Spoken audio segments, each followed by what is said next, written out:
Salut à tous, c'est Constant qui vous parle. Je suis très heureux de vous retrouver pour le débrief de ce Game 1 entre OKC et Minnesota. Ça y est, les finales de conf ont enfin débuté. On va pouvoir débriefer cette victoire d'OKC. OKC qui mène 1-0 dans cette finale de conférence. OKC qui a remporté le match 1 d'une fort belle manière, en tout cas en seconde mi-temps. On aura l'occasion d'en parler un peu plus dans le détail. Et pour débriefer ce Game 1, en ma compagnie, j'ai Charlie. Charlie, comment vas-tu? Bah écoute, ça va plutôt bien. Ça va plutôt bien après cette victoire au final plutôt large du Thunder. Ça peut caler. Très très heureux d'être là pour les finales de conférence. Enfin, on y est. J'ai pas pu en reparler depuis qu'on est passé face à Denver, mais voilà, très heureux d'être là et très heureux d'être en finale de conf. Ouais, mais justement, on va pouvoir parler, au début, ce sera en préambule, un petit peu te demander ton avis sur cette série face aux Wolves. Mais avant ça, n'oubliez pas, bien sûr, de vous abonner. On parlera des lancers francs, voilà, pour les rapaces, là, qui veulent, vous inquiétez pas. Vous verrez m'énerver sur les lancers francs et sur la manière dont est traité chez Gilgeous Alexander. Vous inquiétez pas, on va en parler, mais n'oubliez pas de vous abonner. Merci encore beaucoup à toutes et tous, pour votre soutien. Là, pour le coup, on est sur, des records aussi du côté de la chaîne We Are Thunder France. Il y a quelque chose, au moment, si vous écoutez le jour de la sortie de ce débrief, il y a un très gros truc qui arrive demain sur la chaîne War Thunder France, donc restez connectés, j'ai envie de dire, préparez un petit peu de temps, ça aura mis du temps à arriver, parce que la NBA nous a cassé les pieds à retarder l'annonce, si vous voyez de quoi je veux parler. Ça parlera potentiellement du Free Throw Merchant, enfin bref, voilà, restez aux aguets, et puis on va pouvoir débriefer ce Game 1, mais avant, Charlie, te demander, puisque tu n'as pas participé à la preview et que t'as pas eu l'occasion de t'exprimer un petit peu pas ton ressenti, mais comment tu envisages toi cette série avant potentiellement le Game 1, quel était ton niveau de confiance et puis peut-être aussi ton pronostic sur cette série. Ben, pour revenir sur la preview, globalement, de toute façon, d'accord avec tout ce que vous avez dit sur votre analyse. On va d'ailleurs revenir là-dessus, je pense, sur le podcast.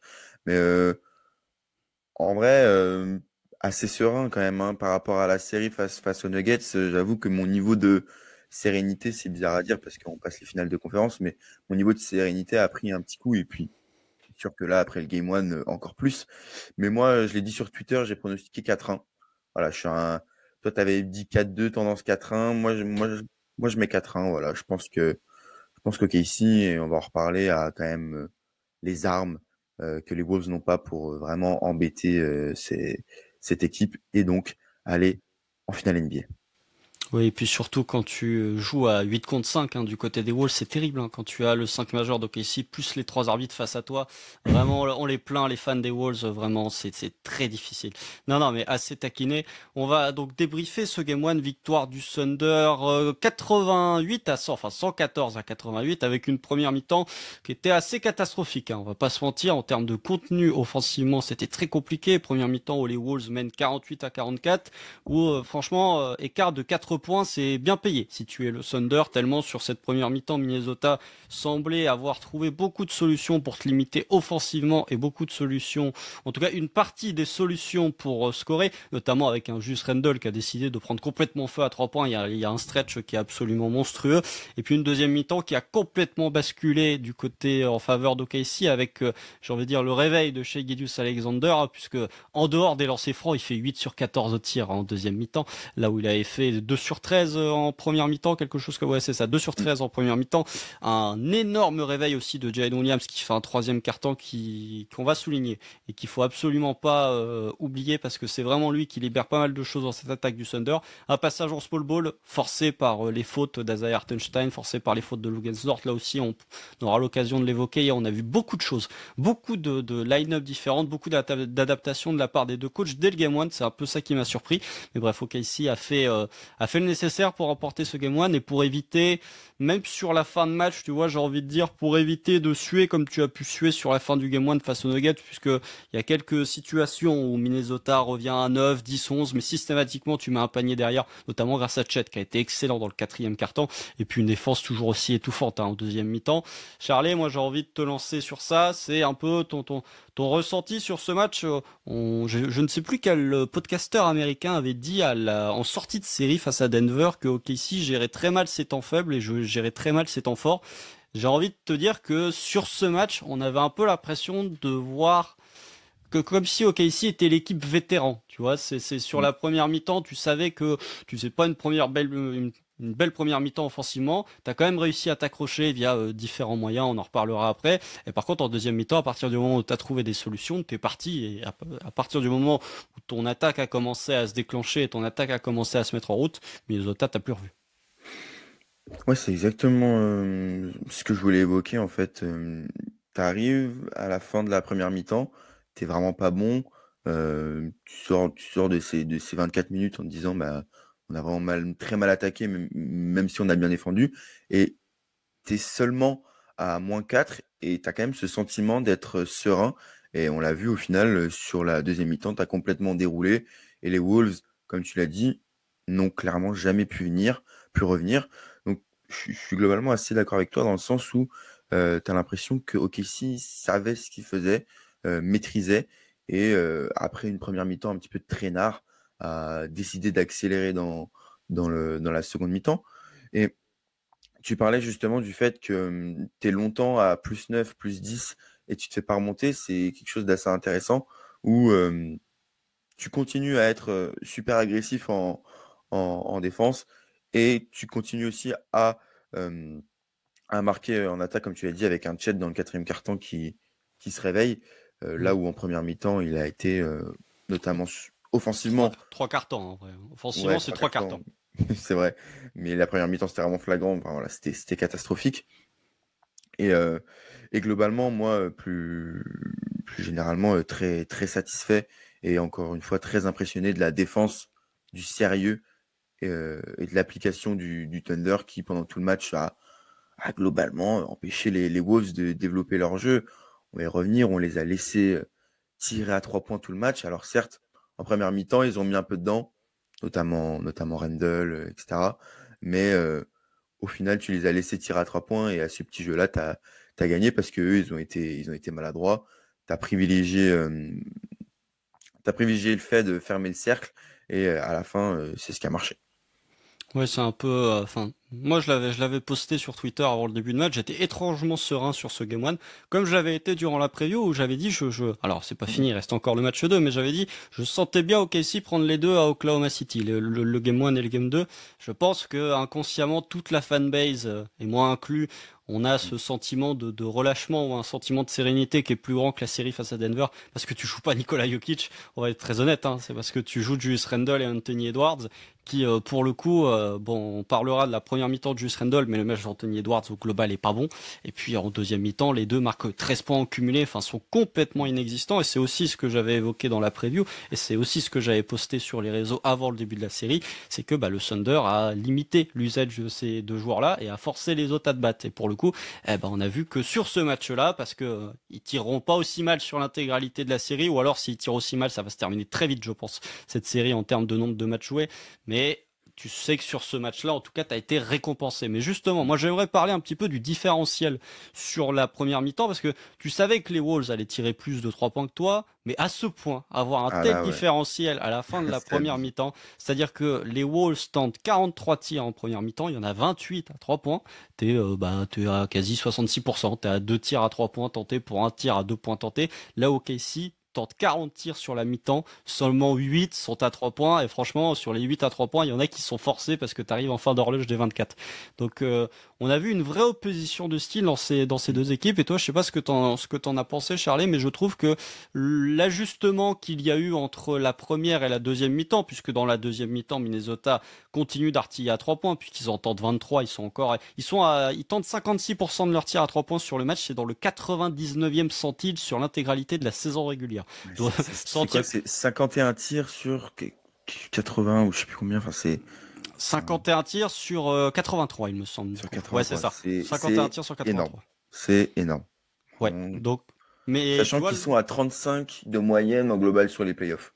oui, mais c'était déjà une équipe qui tentait de beaucoup de 3 points, mais là, ils sont arrivés dans un territoire Celtics X, Ouais. bon, je vais pas réussir à le dire, mais des Boston Houstonien, Celtics. Houstonien Bon, même de Houston en tentait l'époque. pas, même Houston en tentait pas autant, on va être très honnête. Oui, oui. Mais Justement, pour moi, le différentiel qui s'est produit entre la première et la deuxième mi-temps, c'est qu'en première mi-temps, je trouvais que c'était beaucoup de 3 points qui étaient des bons 3 points. C'est-à-dire que tu avais un drive and kick ou alors tu avais un pick and roll, tu avais soit Anthony Edwards, soit Julius Randle qui arrivait plein axe du cercle, tu avais 4 joueurs d'OKC qui essayaient de fermer l'accès à la raquette et du coup tu avais une extra passe qui était beaucoup plus facile et qui a permis de sanctionner dans les corners. Notamment, j'ai le souvenir d'un 3 points que Randle justement plante comme ça. Je crois qu'il y a un 3 points aussi de Dante DiVincenzo qui doit être comme ça. Il y a un 3 points de Nickel Alexander-Walker aussi qui est comme ça. Un peu, tu vois, un peu la défense de Casey qui avait pris le pari de fermer l'accès à la Mm. raquette, mais qui laissait quand même beaucoup de 3 points ouverts et qui donnait beaucoup d'espace à ses shooters des Wolves. Là où en deuxième mi-temps, je trouve qu'OKC était bien meilleur sur les close-out et que finalement les 3 points que tentaient les Wolves étaient plus des 3 points de dépit parce que la stat est sortie, les Wolves sur les 53 3 points qu'ils ont tentés, il y en a 39 qui sont considérés au moins comme open. Le nombre de wide open, je l'ai pas, mais il doit être un peu en dessous, mais pas très loin. Et par contre, en deuxième mi-temps, ouais, t'as des 3 points qui sont wide open parce que t'as Nasrid qui tire à 9 mètres, quoi. Donc, c'est un peu le différentiel que moi j'ai vu entre cette première et cette deuxième mi-temps, c'est que j'ai l'impression que la défense du Thunder a permis le switch dans l'attaque de Minnesota où en deuxième mi-temps c'était des 3 points parce que t'avais pas d'autre solution que d'artiller de loin, quoi. Oui, oui. Non, mais clairement, après, je pense que la stratégie du Thunder sur le match, c'était de les laisser tirer. Mais comme tu l'as dit, sur la première mi-temps, même si quand même, ils en mettent des contestés, hein. Moi, j'ai le souvenir, Oui, mais bon, c'était plus dans le rythme de la, oui, tu vois, oui, c'était plus dans le je vois ce que flow tu du veux jeu dire. que vraiment one pass, enfin one shot, Mm, enfin one pass one shot, quoi. oui, oui, c'est sûr. Euh, Enfin, ouais, t'as Randall qui te met un pull-up au bout de 5 secondes d'attaque, t'es là, bon, ok. Oui, il en met un 9 mètres aussi. Enfin, il y a un moment où tu te Oui, demandes oui. ce qui se passe, quoi. Oui, voilà. Mais oui, globalement d'accord avec ce que tu dis. Et, en fait, sur la deuxième mi-temps, ben, tu as des ajustements tactiques où tu es un peu forcé de jouer plus petit, en mettant Kenrich Williams, et surtout en faisant quasiment plus rentrer Hartenstein. Mhm. Ce qui fait que bah, directement, en, en défense, même si tu vas aller compenser en aidant beaucoup à l'intérieur, tu vas être beaucoup plus mobile pour sortir sur les close-out. Et, et de toute manière, tu as été plus agressif sur la deuxième mi-temps, même si en première, moi, j'ai quand même été plutôt satisfait et globalement OK sur le fait de laisser tirer à 3 points les Wolves, parce que certes, ils en ont mis, mais même en première mi-temps, en fait, tu as le premier quart-temps, où ils mettent beaucoup dedans, et je crois qu'à partir déjà du deuxième quart-temps, ça commence à baisser en termes d'adresse. Donc, c'est un pari que le Thunder a pris qui a bien marché, et surtout que tu as laissé Edwards, Randall prendre leur tir à 3 points, on va dire dans le nombre de tirs à 3 points dans leur standard, là où tu as laissé DiVincenzo en prendre 12 Mhm. alors que normalement il en prend 6. Nickel Alexander Walker qui en prend 9, alors qu'habituellement il en prend 3-4. Reed qui fait 0 sur 7, alors que habituellement il en prend 4. Donc en fait la différence elle se fait là. Elle se fait pas tellement sur un Edwards ou un Randall qui ont forcé, qui ont artillé. Au contraire, tu as plutôt cherché à limiter ces deux-là. Mais par contre, les role-players, tu les as beaucoup plus responsabilisés en les laissant ouverts. Et c'est là que tu as gagné et que tu as clairement pu faire la différence. Là où toi, offensivement, à 3 points, ça n'a pas tiré beaucoup. Et sur la deuxième mi-temps, on va revenir, t'es chaud. C'est très, très, très, très chaud. Oui, t'es chaud. Et puis surtout, c'était la philosophie en première mi-temps, c'était d'attaquer le cercle, quoi. Mm. Il y avait pas d'autre option que de bourrer vers le cercle. Et puis, Et la philosophie, c'était d'attaquer le cercle, mais aussi les lignes arrières étaient super bien défendues par les Wolves, faut le dire aussi. ah oui, t'avais aucune. Enfin, de toute façon, Avec, la première mi-temps, t'as Shai Gilgeous-Alexander, c'est tout. Shai Gilgeous-Alexander et toujours plus de Shai Gilgeous-Alexander. C'est pour ça qu'en Pour le deuxième meilleur et mi-temps, pour le pire, hein, parce bon, que surtout pour le pire en surtout première pour le mi-temps pire, d'ailleurs. parce que c'était vraiment pas beau à voir la première mi-temps. Mais surtout, on reparlera un peu après de la première mi-temps. Enfin, on parlera du process en attaque en première mi-temps. Mais tu vois bien que la première mi-temps, c'est chez Gilgeous-Alexander partout. Deuxième mi-temps, à la nanoseconde où t'as Jalen Williams qui arrive à créer un peu de séparation, ça débloque beaucoup de de choses en attaque pour le jeu d'OKC. Mais au niveau de l'augmentation des volumes des role players des Wolves à 3 points, c'est là où j'ai envie de dire que t'as un peu de réussite et t'as un peu de bon game plan. J'ai envie de dire, le bon plan de jeu qui a été adopté, c'est que Dante DiVincenzo, il tourne à 25% à 3 points sur la campagne de playoff. Donc le fait qu'il tourne à 3 sur 12 cette nuit, bah, il est dans ses standards habituels. Nickel Alexander Walker est pas un shooter de haut volume et on l'a vu sur la série face aux Mavs l'an dernier, son efficacité à 3 points avait drastiquement diminué. Il y a que Naz Reid où je mettrais potentiellement un petit astérisque en disant qu'il a quand même loupé des tirs qui étaient dans ses cordes. Même si, franchement, sur les 7 tirs que Naz Reid tente, je sais pas combien sont à au moins 1 mètre derrière la ligne, quoi. Il y en a un sacré paquet. Hein. Franchement, il y a beaucoup. C'est surprenant quand on connaît l'historique de Naz Reid face au Thunder, quoi. On sait qu'il a l'habitude de pas mal nous casser la gueule, mais là. Oui, et puis il a 45% à 3 points depuis le début de la campagne de playoff aussi. Donc, tu vois, c'est là où je trouve que on parlera aussi de l'incroyable match défensif de Jalen Williams. C'est comme Naz Reid n'a pas trop eu accès à ses spots parce que de un, t'avais Jalen Williams qui le défendait comme si c'était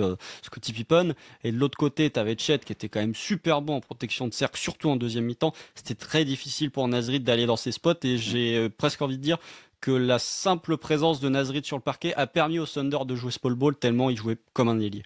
Mais oui, sur cette première mi-temps, je trouve aussi, là pour le coup, on est peut-être, tu vois, je vais me lâcher sur ce débrief-là, mais bon, en première mi-temps, tu vois que ça parle déjà pas mal. T'as Julius Randle qui commence à tracher un petit peu le public, t'as Anthony Edwards qui fait des gros stare-downs sur Lugensdorf, puis après qui essaye de jouer un peu physique sur chez Gedius Alexander. Enfin, tu savais que ces Wolves, globalement, ils sont un peu déconneurs, ils sont un peu chambreurs. Bizarrement, il y avait plus grand monde pour chambrer en deuxième mi-temps. Bref, ça c'est comme on a dit dans la preview avec Pierre, faut pas grand-chose pour raviver la rivalité un petit peu entre les deux équipes et surtout entre les deux fanbases. Bref, on peut enchaîner sur au-delà de la première mi-temps, du process offensif du Thunder en première mi-temps, moi le truc qui m'a marqué et qu'on n'avait pas trop évoqué dans la preview, ou en tout cas qu'on ne voyait pas venir aussitôt dès le Game 1, en tout cas aussitôt dans la série, c'est le nombre de line-up différentes qu'on a vu, quoi. C'est-à-dire qu'en première mi-temps, t'as débuté avec une line-up à 2 intérieurs. Au bout de 3 minutes, t'as Chet qui sort, c'est Isaiah Joe qui rentre pour apporter du spacing. Puis après, tu finis le carton avec Shea, Dort, Joe, Caruso et Kenrich. Je crois que c'est le 5 qui termine. En tout cas, il y a ce passage-là il y a ce 5 qui est sur le parquet au premier carton. Kenrich en 5 et Caruso en 4. En 4 parce qu'il défend Randle. Je me rappelle. Ça je l'avais tweeté. J'avoue que j'avais pas spécialement compris de sortir ce 5-là, sachant que chez Gedius Alexander, Isaiah Joe sont tes moins bons rebondeurs de l'équipe. Quasiment de l'équipe.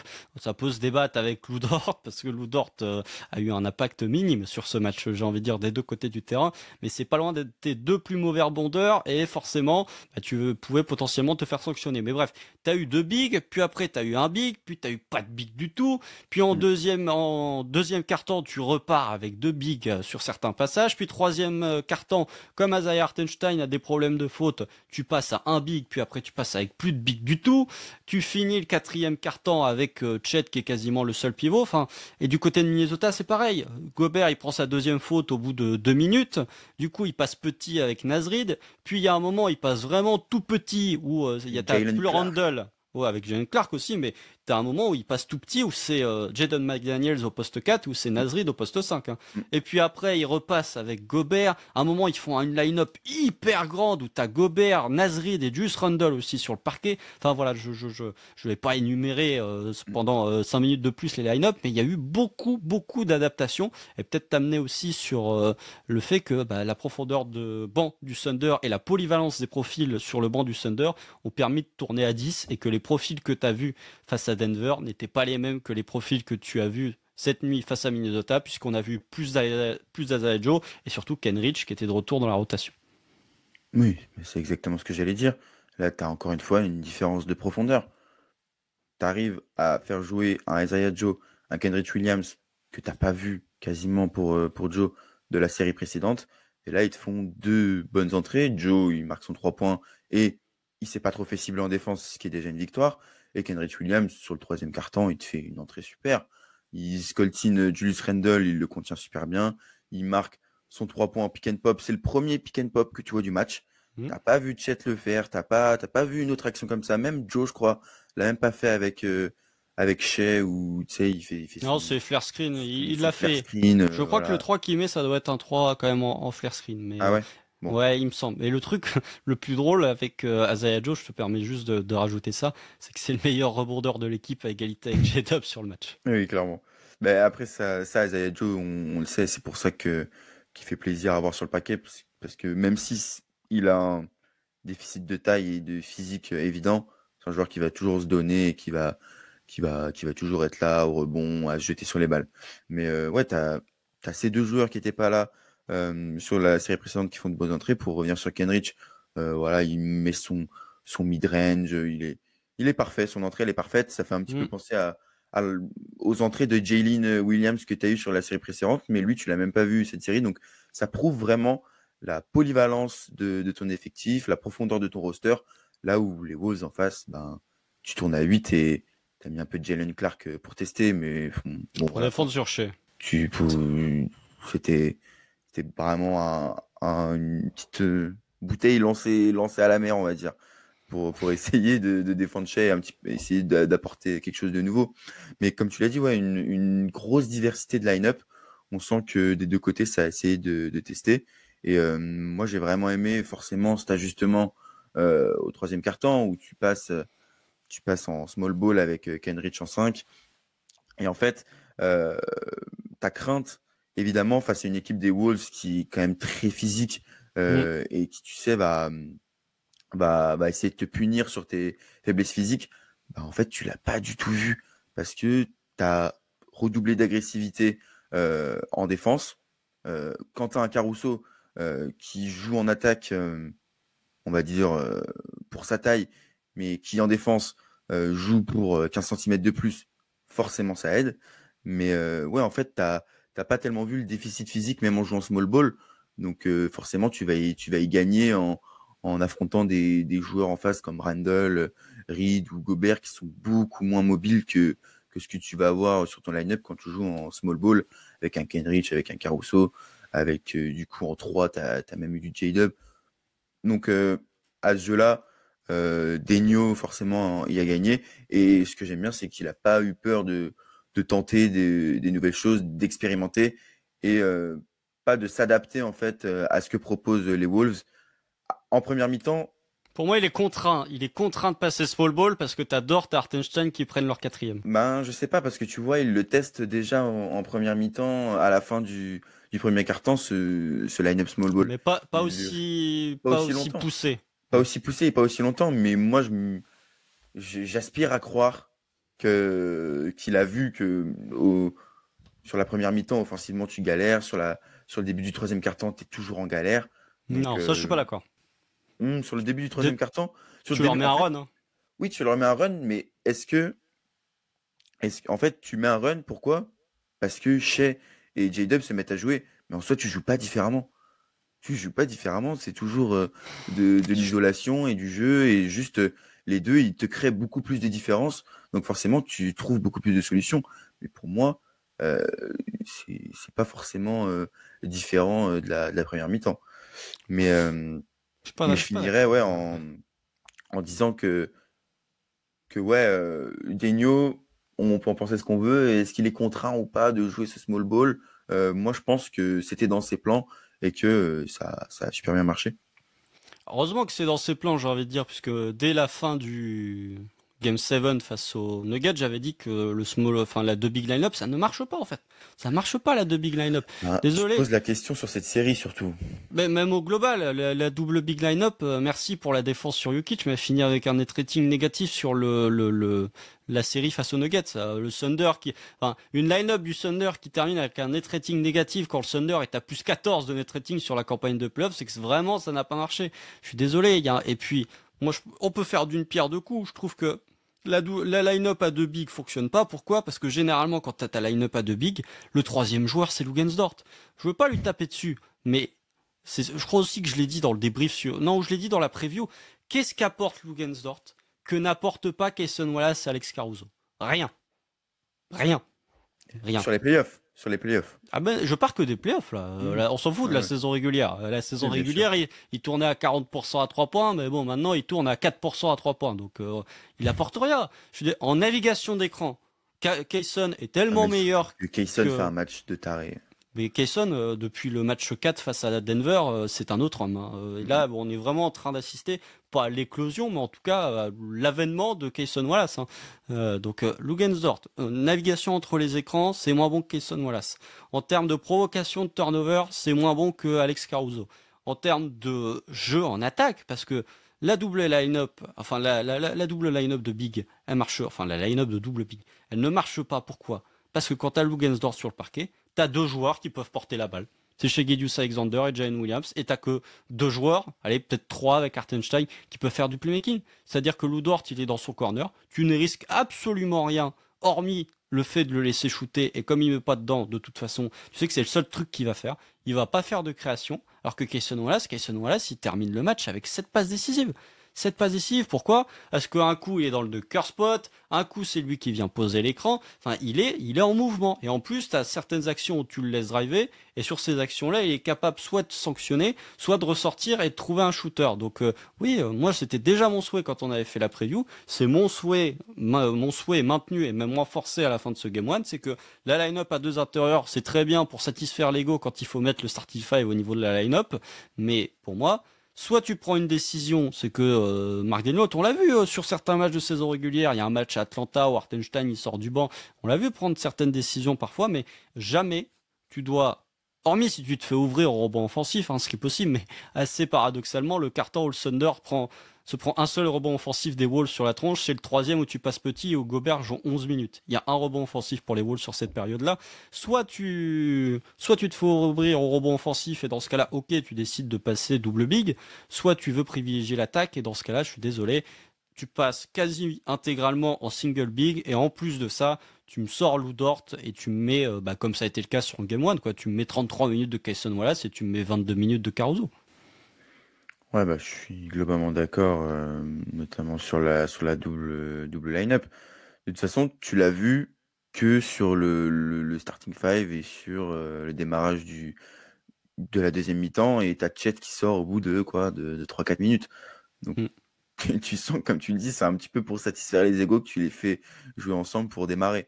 Mais c'est flagrant et évident que, d'autant plus euh, face aux Wolves dans cette match-up où bah, en fait tu vas pas tellement faire de différence en étant double big, et surtout que quand tu avec un seul intérieur ou même pas d'intérieur, comme je l'ai dit, tu as réussi à répondre à la densité physique des Wolves et à pas te faire allumer au rebond.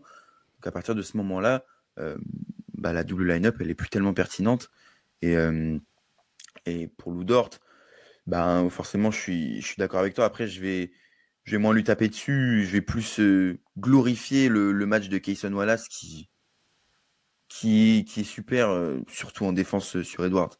En défense sur Edwards, je l'ai En vraiment partout, trouvé. Je l'ai vraiment partout, hein. trouvé partout. Il l'a emmerdé. En fait, dès qu'une action offensive commençait, il était dessus. Il n'était pas en boîte dessus, mais pas loin. Enfin, tu voyais sur les ralentis ou même sur les gros plans qu'il était sans arrêt en train de le toucher, sans arrêt en train de le déranger. Et au final, Edwards, les seuls paniers qu'il arrive à mettre, les seuls paniers qu'il arrive à se procurer, c'est bizarrement quand c'est Dort qui défend dessus, parce qu'il y a un switch, parce que Dort n'a pas fait l'effort de passer au-dessus, ou parce qu'il a joué la charge, et du coup il se retrouve par terre, et du coup tu es obligé de switcher, et du coup tu as une action où il se retrouve face à Chet, et forcément bah, il fait son step back, il rentre un 3 points, tu as une autre action comme ça. Donc c'est sûr que, enfin, au final, même quand il y avait Dort sur le terrain et Kayson ensemble, tu mettais Kayson sur Edwards, et Dort défendait un peu de Randle, un petit peu de McDaniels, en tout cas des profils différents. Mais tu te rendais compte que ben, sur le point of attack, ben, tu préférais mettre Kayson Wallace. Donc c'est sûr que la pertinence de Lou Dort, surtout s'il met rien dedans, ou qui tire même pas tellement, enfin, il est globalement assez absent du jeu Mm. offensif. Alors certes, il va quand même te poser pas mal d'écrans, hein. Il n'est pas non plus dans le corner à rien faire sur toutes les actions, mais sa polyvalence offensive et son jeu offensif est forcément limité face à celui d'un Kayson Wallace ou d'un Alexia Rousseau qui, tous les deux, peuvent faire la bonne lecture et beaucoup plus rapidement qu'un Lou Dort. Mais après, voilà, Lou Dort, euh, ça dépend du jour, ça dépend des matchs. Tu as un match, il va commencer à te planter, à planter dedans, et là, tu vas avoir envie de le laisser sur le terrain. On l'a vu face aux Nuggets, Ah, le match 5, et c'est tout, le quoi. match C'est un, 5, un match t'es sur bien, une t'es série. bien content de l'avoir, mais c'est sûr que quand tu vois là le match de Casey Nola, c'est le match d'Alex Caruso, évidemment, hein. Bon, ça, on est tellement habitué maintenant qu'on oublie de le préciser, qui lui fait encore un match exceptionnel, mais Ah voilà, oui! il est exceptionnel tout le temps. Ben là, t'as pas envie de plus faire du tout jouer Lou Dort, mais t'as envie de lui baisser son nombre de minutes par rapport aux autres. Franchement, je sais plus quel est exactement le temps de jeu d'Hartenstein et de Lou Dort sur le Game 7, mais ça doit être quelque chose comme genre 19 minutes pour les deux. Hmm. Bah, je t'appliquerai ça moi sur l'intégralité de la série. Encore une fois, le Lou Dort c'est un joueur. Ouais, 17 minutes pour Hartenstein, 17 minutes pour Dort sur le Game Mhm. 7. C'est un joueur à l'ancienne, c'est un Suendi à l'ancienne. Il est dans son corner, il sait faire que ça. Honnêtement, en attaque, hein, je parle en attaque. Hein. Et comme bah, là où Kayson et Caruso, c'est des connecteurs, c'est des mecs qui vont être capables de faire des bonnes lectures. Et dans une attaque du Thunder qui galère à chercher des points, surtout quand t'as les deux bigs, eh ben je trouve que t'as bien plus besoin de Caruso et de Kayson. Et en plus, le point qui pouvait potentiellement avantager Lugensdorf sur la saison régulière par rapport aux deux, c'est que lui mettait dedans à 3 points là où les deux mettaient pas dedans. Le problème, c'est que Caruso, Ah c'est ouais, devenu Ray Allen à 3 points depuis que les playoffs ont c'est fou. débuté. T'as un moment où il reçoit une passe de chez, il s'avance pour être un peu plus proche de la ligne à 3 points. Il fait un espèce, c'est pas un catch and shoot, c'est un pull-up en avançant un Ah peu. non, Ficelle, mais t'es en mode, bah, dans quel c'est cadre, dingue. dans quel cadre. Je sais pas si vous vous rappelez quand on râlait dans les podcasts comme quoi Caruso, 20 millions, il met pas un tir. C'est lointain cette époque. Là, quand il prend un 3 points, mais enfin, je suis tellement. Enfin, en fait, j'ai envie qu'il en prenne et qu'il en prenne encore et encore. Alors qu'avant, dès qu'il prenait un 3 points, tu savais pas si ça allait finir dans les tribunes ou si ça allait toucher le cercle, quoi. C'est un truc de dingue à quel point il a progressé. J'aimerais juste regarder, il a combien sur les playoffs? Oh, il a beaucoup, mais pour Kayson, pendant que tu cherches, pour Kayson, ça doit être la même chose de toute façon. 45%. Ouais, voilà. Bah, c'est bien, 45%. 45% C'est sur les honnête. playoffs. Il est sur la saison à 35%, sachant qu'il a vraiment Il avait bien augmenté. remonté, hein. Il a bien augmenté sur la fin de saison, mais au début, il était même pas à 30%. Je me rappelle très bien, quand on faisait les notes individuelles au bout de 20 matchs, On l'avait on, dégommé. on l'avait dégommé parce qu'offensivement, offensivement, c'était pire qu'un Lou Dort là maintenant. Oui. Il regardait pas le cercle. Oui, C'était terrible. oui, oui. Mais j'ai envie de te dire, Alex Caruso, post-All-Star Break, ça compte même pas les playoffs. Il était déjà à 41% à 3 Mm. points. Donc il est Ouais. dans sa continuité du Mm. post-All-Star Game où pour le coup, post-All-Star Game, il était un peu moins blessé. On était déjà un peu moins critique sur les performances d'Alex Caruso. Et j'ai envie de dire que bah, c'est à chaque fois, c'est l'expression que j'utilise. En tout cas, c'est l'argument que j'utilise. Quand un joueur est pas bon, on le dit. Quand un joueur est bon, on le dit. C'est pas, il n'y a pas de... Alors il y en a qui peuvent avoir des circonstances atténuantes parce que ton niveau d'attente est différent en fonction du joueur.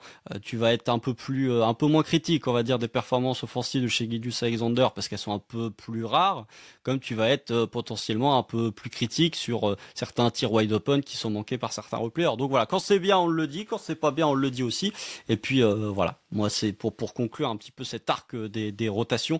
Moi effectivement, ce qui me frustre beaucoup et ça rejoint un petit peu, ça va servir de transition pour parler de l'attaque en première mi-temps, c'est que je trouve que à partir du moment où tu as Lugensdort, Isaiah Hartenstein et Chet Holmgren, déjà ça oblige, comme tu l'as évoqué sur la possession défensive, Chet à soit défendre McDaniels, ce qui était la match-up initiale sur la première possession, Ouais. c'est Chet qui défend McDaniels. Pourquoi? Parce qu'il voulait pas, enfin le Mark Denlolt et le coaching staff d'OKC voulaient pas le faire sortir sur Anthony Edwards quand il y avait un pick and roll avec Rudy Gobert.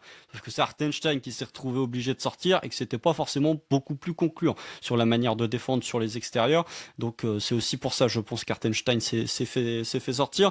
Mais soit tu es obligé défensivement d'exposer beaucoup plus Chet parce qu'il doit sortir au large, et offensivement, en fait ce qui est bien c'est que Chet en seul pivot ça marche plutôt bien. Hartenstein en seul pivot ça marche plutôt bien, mais quand tu mets les deux ensemble ça marche très moyennement.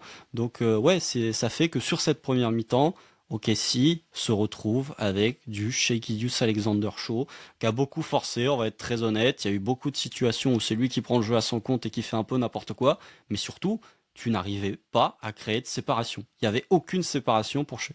Oui, mais sur la première mi-temps, c'est évident. très dur à voir. Ça faisait longtemps qu'on n'avait pas vu une première mi-temps comme ça. Ça m'a quand même un peu rappelé le début de série face aux Nuggets où vraiment tu prends des tirs. En fait, c'est vraiment du hero ball chez Gilgeous Alexander où ben, il va essayer d'obtenir ses lancers qu'il obtient parfois ou qu'il n'obtient pas.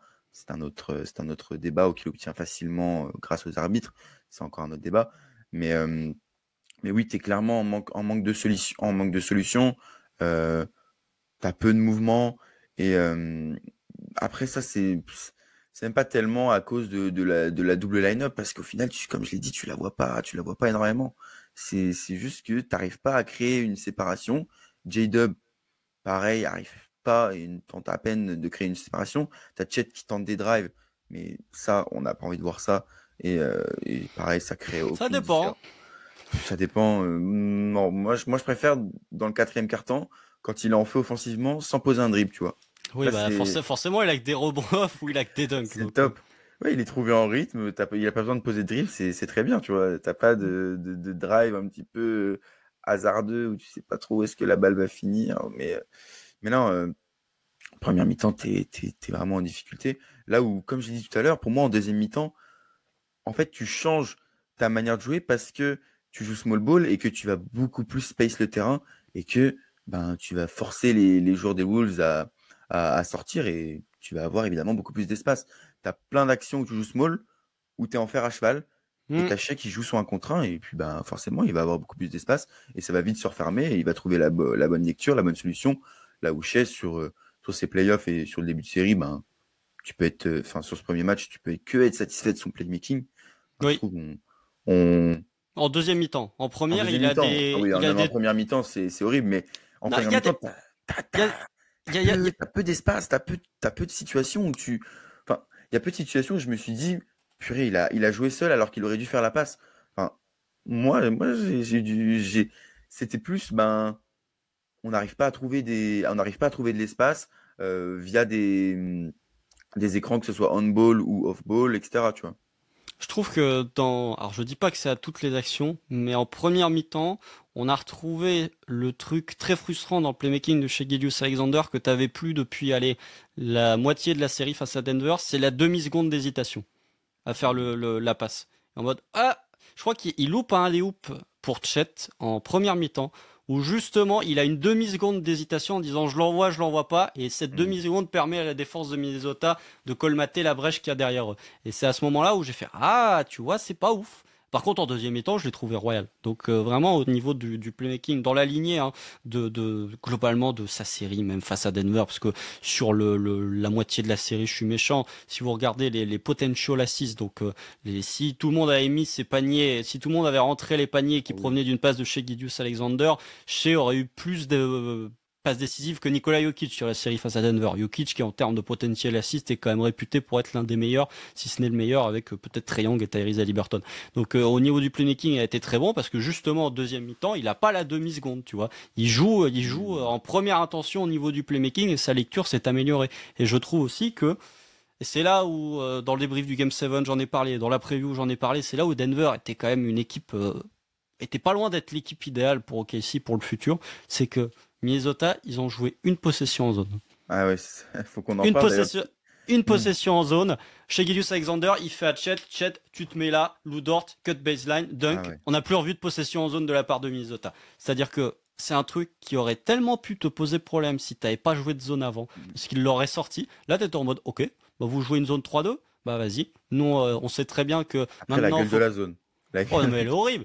Mais tu vois, mais face à Denver, on l'aurait loupé, hein, Ouais, on l'aurait ouais, loupé cette zone 100%. en début de série. Mais 100%. tu sais très bien, enfin, tu revoyais l'action, t'as Shea qui Mm. pointe Chet, Chet il va se mettre en tête de raquette, t'as Lou Dort qui cut baseline. Et bah voilà, bah merci pour la zone, merci d'être passé. Ah Donc oui. c'est au niveau de la progression des lectures et de la manière de disséquer les défenses en termes de playmaking, j'ai trouvé que Shea a été très bon en deuxième mi-temps, parce qu'en première mi-temps c'était un petit peu le trou noir, effectivement. Mm. Mais aussi parce que personne se mettait au niveau. Alors soit il a pas laissé la balle pour que les autres se mettent au niveau, soit bah, les autres prenaient pas forcément leurs responsabilités et ça amène potentiellement avant d'arriver sur le sujet qui fait prendre feu absolument tous les analystes NBA, les lancers francs chez Gilgeous-Alexander. Doit-il être emprisonné pour ses floppings absolument? Doit-on lui retirer le MVP? Je ne sais pas, peut-être. Mais non, ça amène à la deuxième mi-temps fantastique de Jalen Williams, qui non seulement en attaque a réussi à créer un petit peu de séparation, et en plus de ça, si le small ball au poste 5 a été rendu possible, c'est grâce à lui. C'est littéralement grâce à lui parce que son match défensif est colossal. Déjà, le nombre de ballons qui piquent, on avait parlé dans la preview au niveau des turnovers que tu peux provoquer, mais rien que l'action, qui est la dernière action de la première mi-temps, t'as Julius Randle qui est dos tourné à Jalen Williams, où Jalen Williams, s'il attend pas sagement, il va récupérer le ballon dans les mains de Randle. Bon, il loupe son panier en transition et ça amène à 2 lancers d'Isaiah Joe. Eh bah, c'est une possession où OKC aurait pu se retrouver mené de 8 ou de 9. Et grâce à ça, bah, t'es mené que de 4 à la mi-temps. Donc, c'est les petits swings aussi qui peuvent jouer. Il termine, je crois, avec 5 interceptions. Enfin, il est partout sur les lignes de passe. Il y en a même une où il jette un peu, mais il est pas loin de prendre la 6e interception aussi. Enfin, voilà, je l'ai trouvé absolument parfait. Dans le 3e quart-temps, au rebond défensif, justement sur les minutes où tu joues small, il est colossal aussi. Donc je trouve que sa polyvalence sur ce match est exceptionnelle.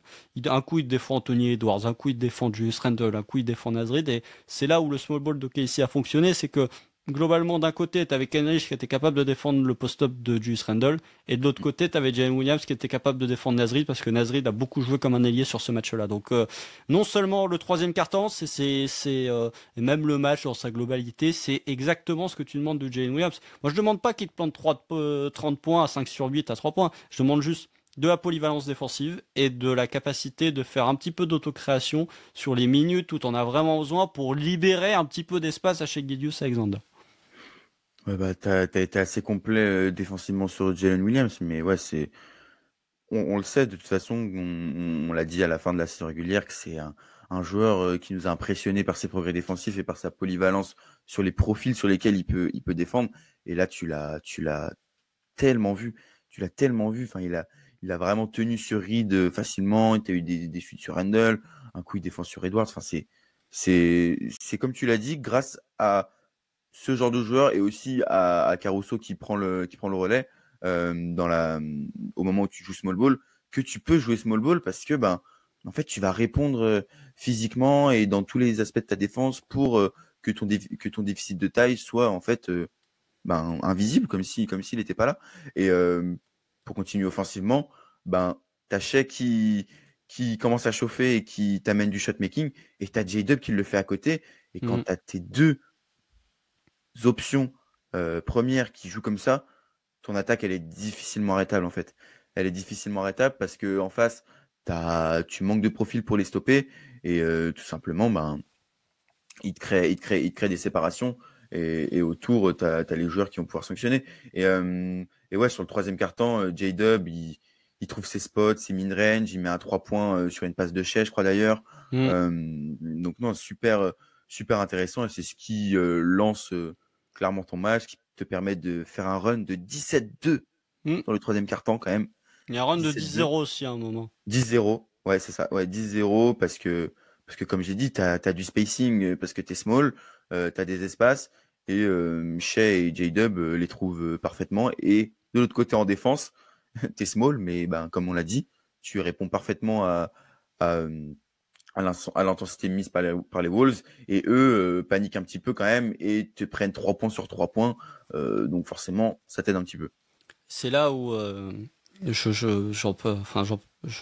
fais juste une divagation très vite sur ça. C'est là où je trouve que le play calling, en tout cas le plan de jeu de Chris Finch, a été absolument désastreux.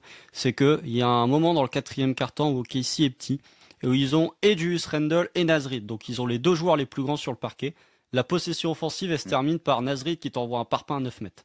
À quel point d'où ça peut être la finalité de ton action quand t'as les 2 joueurs les plus grands et limite les plus physiques sur le parquet, je comprends pas. Donc Chris Finch, je trouve qu'il s'est beaucoup manqué sur ce plan de jeu là, où il s'est un peu entêté sur les 3 points, et que dès le game 2, je suis pas surpris si on voit plus de physicalité du côté des Wolves, et surtout si on voit plus de tentatives de punir près du cercle.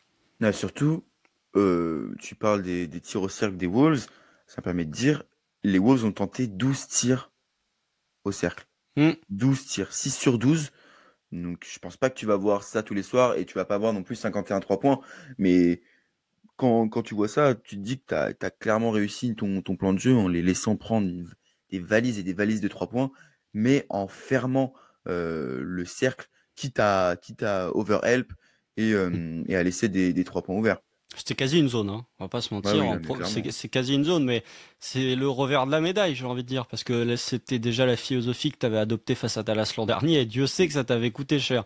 Même si en plus de libérer les corners face à Dallas, tu avais aussi la notion de double team dès que Luka Doncic avait la balle, ce que tu n'as pas trop fait. Tu vois, j'en avais parlé sur la preview, mais t'as pas trop testé le playmaking d'Anthony Edwards et de Julius Randle sur ce match-là. T'es pas trop allé les doubler, mais Bah, moi la stat t'as que pas trop eu l'occasion parce que en fait, ça partait souvent de Edwards qui venait poser l'écran Hmm. plutôt que Ils ont beaucoup Edwards qui. utilisé Conley en poseur d'écran en Ouais, première mi-temps aussi, ça m'a surpris. ils ont beaucoup utilisé Edwards et Conley en fait en poseur d'écran pour obtenir un switch et, euh, et ensuite pouvoir jouer. Donc en fait, t'as pas tellement pu tester ça.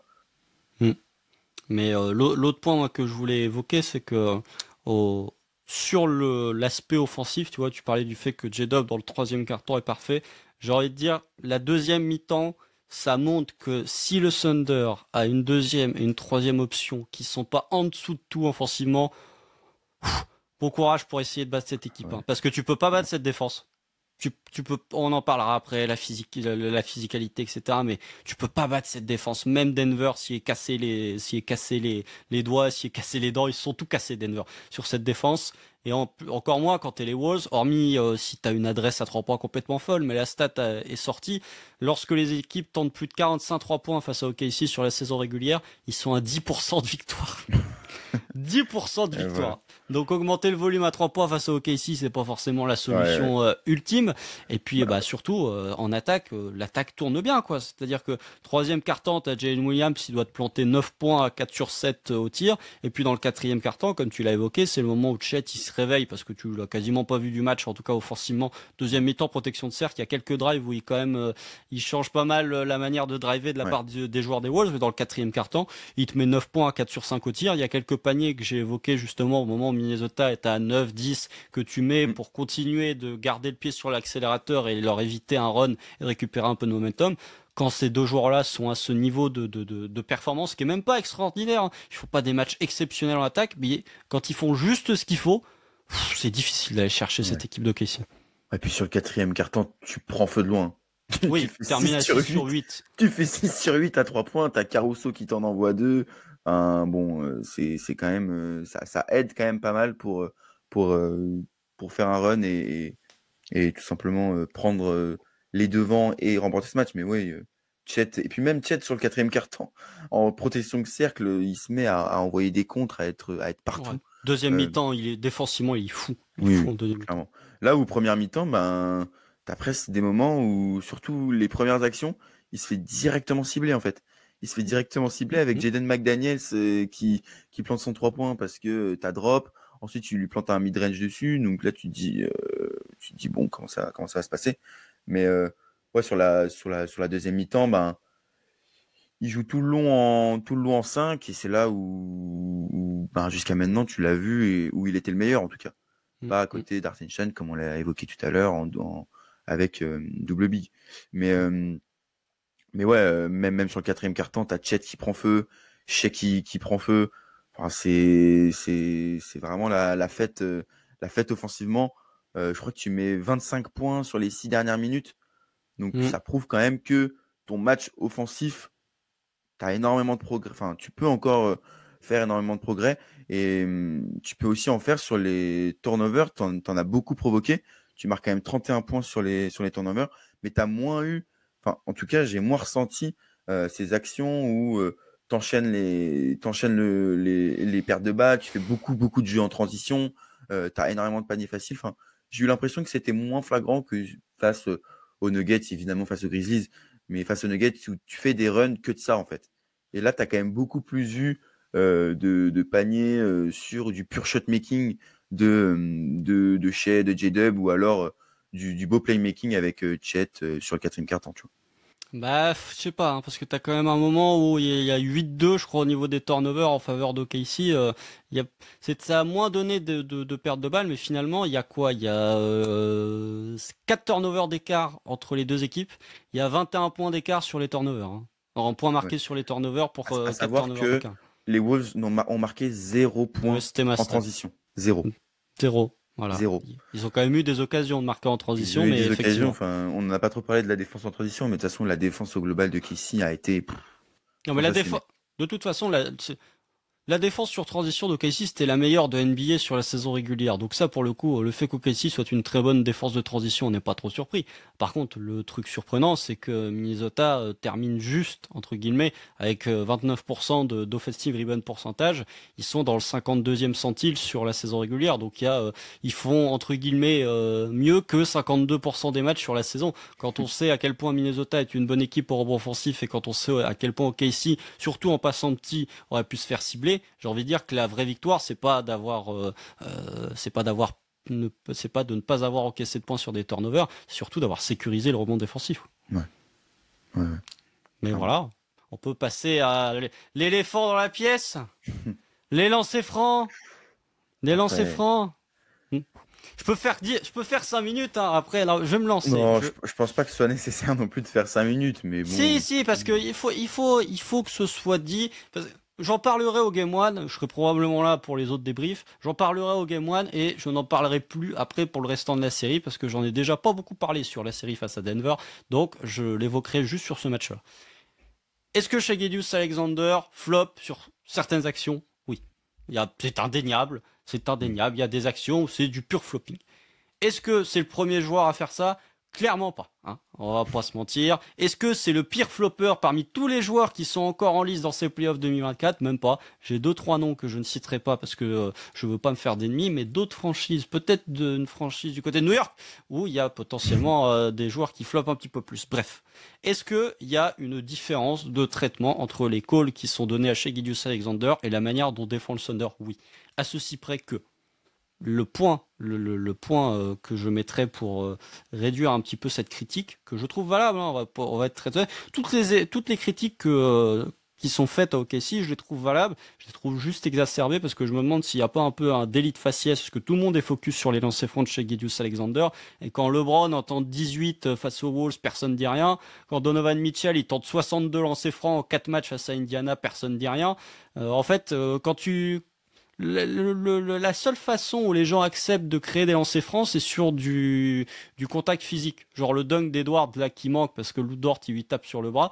Les gens acceptent qu'il y ait de lancer. Par contre, les gens sont pas capables d'accepter, ou une bonne partie des gens sont pas capables d'accepter que Shai Gilgeous-Alexander, et t'as plein de joueurs qui en parlent, te met dans des angles où tu es obligé de faire faute en fait. C'est en termes de handle, en termes de capacité à gérer son corps, de capacité justement à positionner son corps dans les bons angles ou à positionner le ballon dans les bons angles, en termes de footwork, c'est ça qui fait la vraie différence. Et j'ai même envie de dire, depuis quand provoquer des lancers francs c'est un défaut? Et depuis quand être capable de savoir créer des fautes et de mettre les arbitres dans une position où ils sont obligés de faire faute, c'est une mauvaise chose. Je suis désolé, hein. Ce qu'on peut dire sur la défense d'OKC, oui, machin, il joue Uber physique, je suis d'accord. Mais dans ce cas-là, faut que Anthony Edwards et Julius Randle ils soient capables de vendre les fautes aussi bien que chez Gilgeous-Alexander, ils vendent les fautes. Et je suis désolé, c'est pas le cas. C'est pas le cas. Anthony Edwards, il fonce tête baissée, il se prend une charge à un moment de Caruso parce qu'il arrive tête baissée. Chez Gilgeous-Alexander, ça lui arrive pas. Et sur la défense d'OKC, pourquoi c'est pas sanctionné?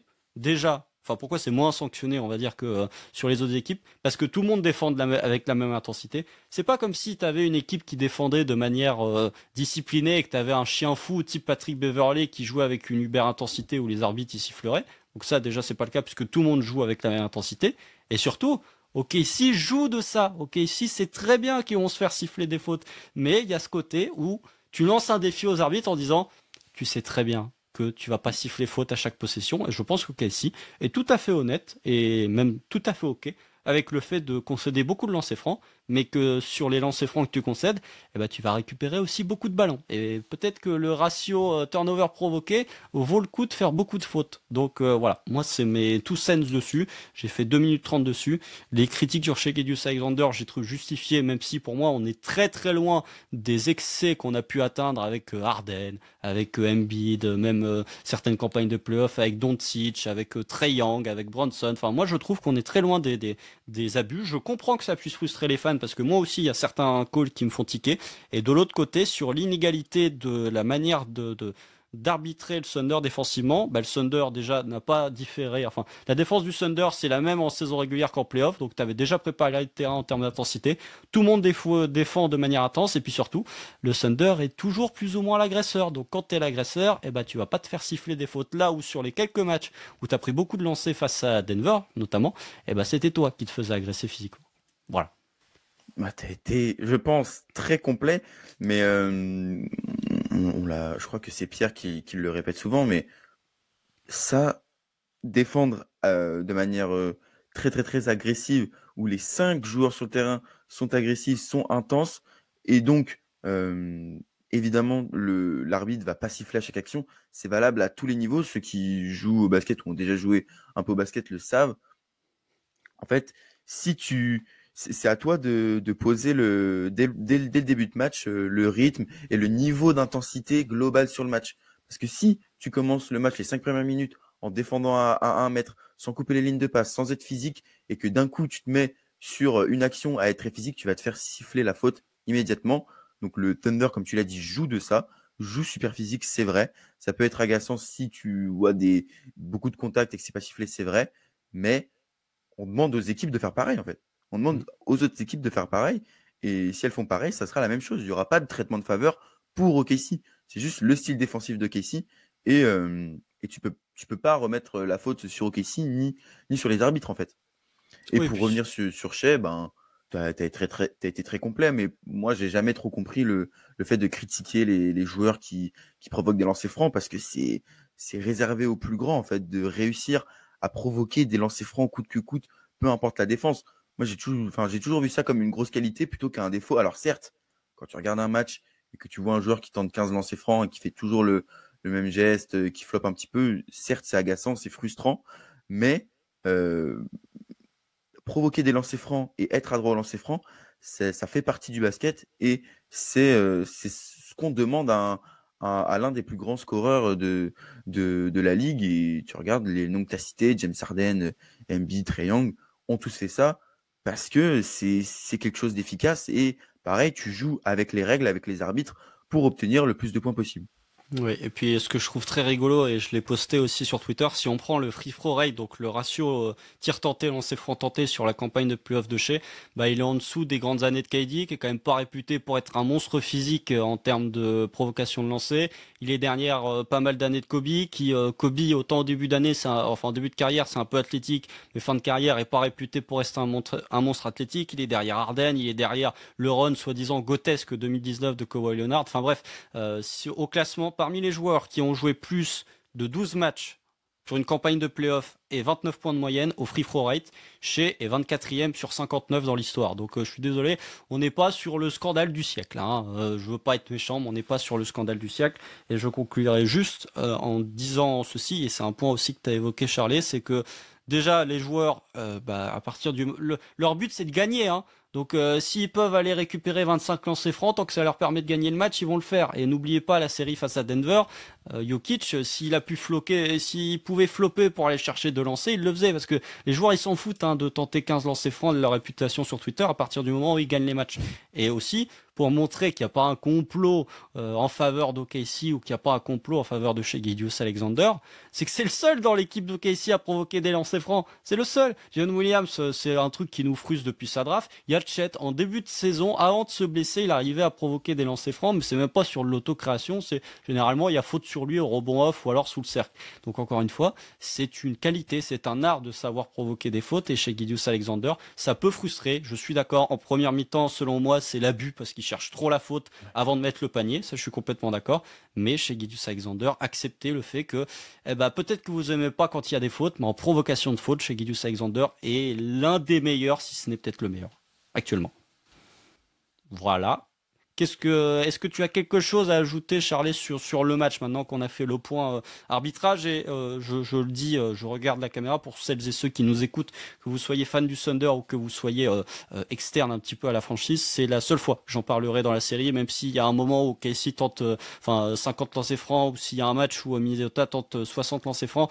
Vous savez, celles et ceux qui nous écoutent depuis plusieurs années, et même l'an dernier, j'en avais parlé sur le débrief des playoffs, qu'on ne parle quasiment jamais d'arbitrage en fait. Même sur les fois où on estime OKC, on estime qu'OKC s'est fait léser. C'est juste voilà petite mise au point parce que ça a embrasé Twitter sur le match. Maintenant, on n'en parlera plus parce que on peut faire des podcasts d'une heure sans parler d'arbitrage en parlant de jeu.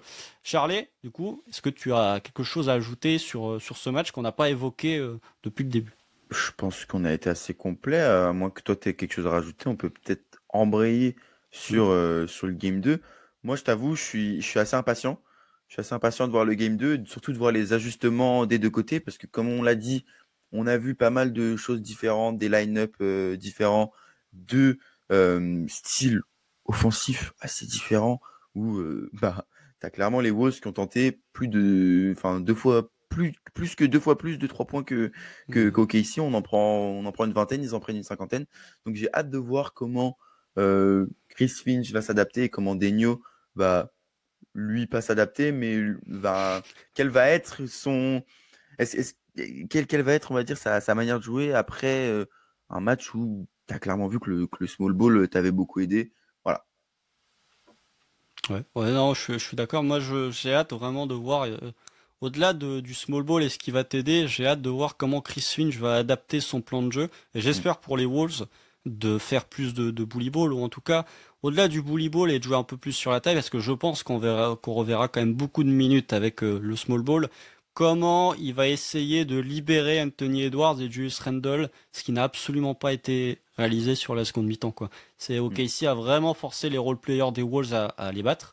Et là, pour le coup, Anthony Edwards, tu vois, c'est aussi le point positif sur le match de chez, c'est qu'il termine à 10 sur 27. Mais j'ai envie de dire, quand tu arrives à ce niveau de compétitivité, bon, c'est bien d'avoir des bons pourcentages, mais limite, tu t'en fous des pourcentages. À partir du moment où tes superstars continuent d'être agressifs. Et je trouve que bah, le fait que Shea, ouais, il a briqué, mais il a continué à être agressif de la première à la dernière seconde du match, c'est plus valuable que Anthony Edwards, qui, ouais, il termine peut-être avec un true shooting bien meilleur que celui de Shea, mais que t'as pas vu en deuxième mi-temps.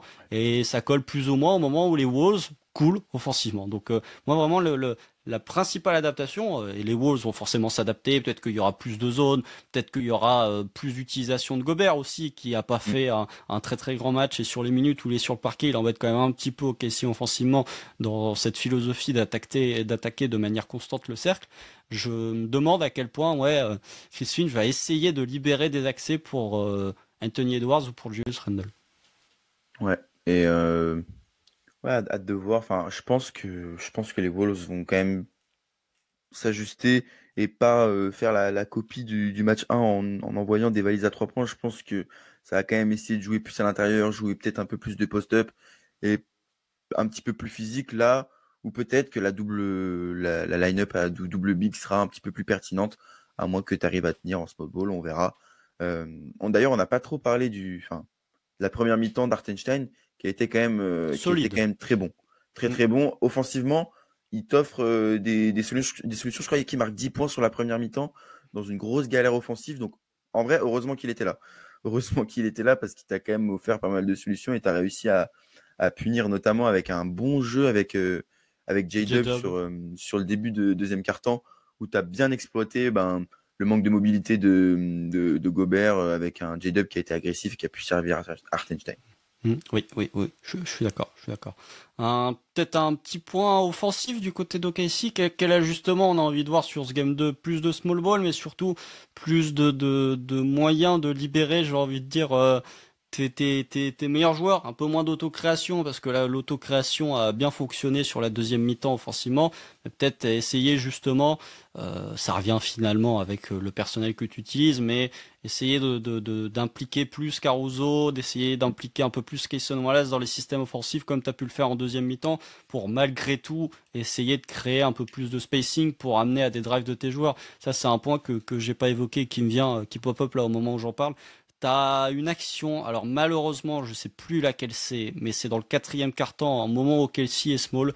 Je me demande si c'est pas J-Dub qui met un panier ou s'il va choper deux lancers francs. Et c'est ESPN aussi qui en parle à ce moment-là. T'as un spacing sur cette action-là, où tu parlais, tu vois, du fer à cheval, t'as un moment, t'as un spacing de fou furieux, et je trouve que, bah, peut-être que ce small ball, si t'arrives à tenir défensivement, c'est peut-être ta clé pour permettre justement à Shea, à J-Dub d'avoir des drives et d'avoir des paniers sous le cercle. t'as une action justement dans le quatrième quart-temps, je sais pas si tu parles de celle-là, où tu es en fer à cheval, tu as un Mm. drive de J-Dub ou Shea, je sais plus, qui ressort à. Ça se finit par un 3 points de Lou Dort dans le corner, c'est tout ce dont je me rappelle. Mais je me rappelle que là, c'est flagrant, le spacing que le small ball t'offre. Et voilà, enfin, du coup, tu peux apporter beaucoup plus de variation dans ton jeu, beaucoup plus de passing game. Et je pense qu'il faut aller vers, dans cette lignée-là, en tout cas, pour le Game 2 et pour la suite de la série.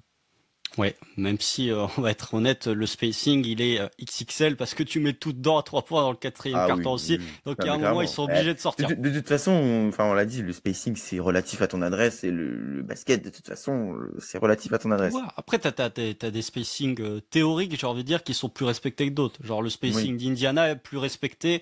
Genre, sur la première possession, tu vois quel est le niveau de respect de ton spacing de l'adversaire. Le spacing d'Indiana, par exemple, qui est peut-être le seul vrai five-out de NBA, avec Miles Turner et encore. Bon, allez, en tout cas, s'il y a un vrai five-out au NBA, c'est peut-être celui d'Indiana. Même Boston jouait en five-out, mais il y avait Jrue Holiday. Enfin bref, euh, lui, il est respecté. Celui d'OKC, comme je l'ai évoqué aussi plein de fois, comme Chet est pas respecté en tant que shooter, bah t'as pas de réel five-out en soi.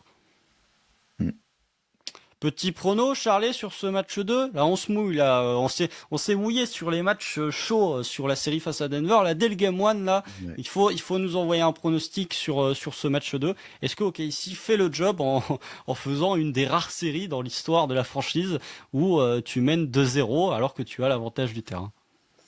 Bah, moi, j'ai pronostiqué 4-1 et je pense qu'on prend les deux matchs à domicile.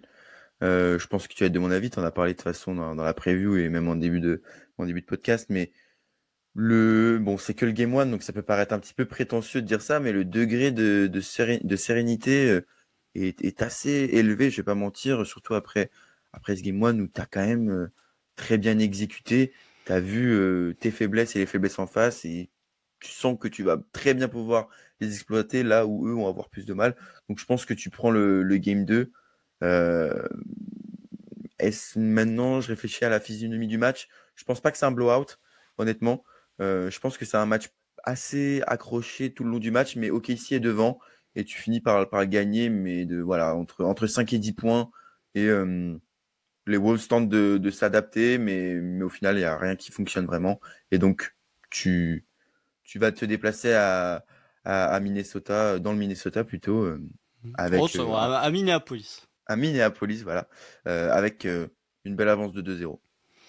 Ouais, alors moi je pense aussi qu'OKC mène 2-0. Je mettrais juste un tout petit astérisque en disant que ce n'est qu'un game one et qu'il faut pas, tu vois, j'étais confiant après le game one, je vais pas mentir en disant que je suis confiant à l'orée du game 2, mais faut pas tomber dans l'excès de confiance. Non, bah c'est sûr. Faut pas se dire, ça y est, on leur a mis une raclée sur le game 1, ils sont pas capables de répondre sur le game 2. Cette équipe de Minnesota a été très bonne, même si, bon, sur la série face aux Warriors, il y a quand même des circonstances extrêmement atténuantes qui vont en leur faveur, mais ils sont quand même, ils ont du répondant. C'est pas une équipe, c'est une équipe qui a du caractère. Quand tu Ouais. vois Anthony Edwards et Julius Randle se fendre la gueule en conférence de presse après le game 1, tu sens qu'ils sont pas particulièrement impactés par la défaite. Donc, la maladresse à 3 points, enfin il y a eu beaucoup de facteurs qui allaient dans ton sens quand même. La maladresse à 3 points des Wolves, plus le fait que tu t'es pas fait démolir au rebond offensif, plus le fait que tu as fait sortir beaucoup de joueurs, enfin tu as déstabilisé beaucoup de leur rotation parce que tu en avais beaucoup qui avaient des problèmes de faute.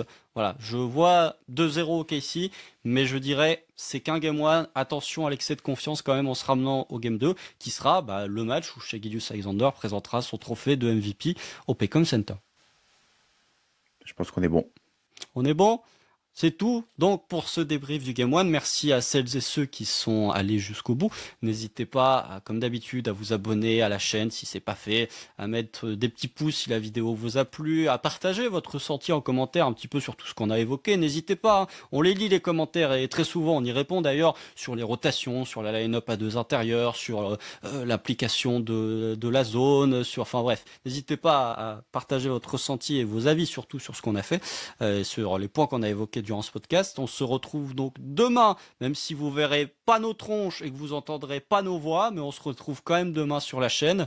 Et puis pour ceux qui ne seront pas forcément intéressés par ce qui sera posté demain, on se retrouve donc vendredi pour le débrief du Game 2, puisque le Game 2 c'est dans la nuit de jeudi à vendredi.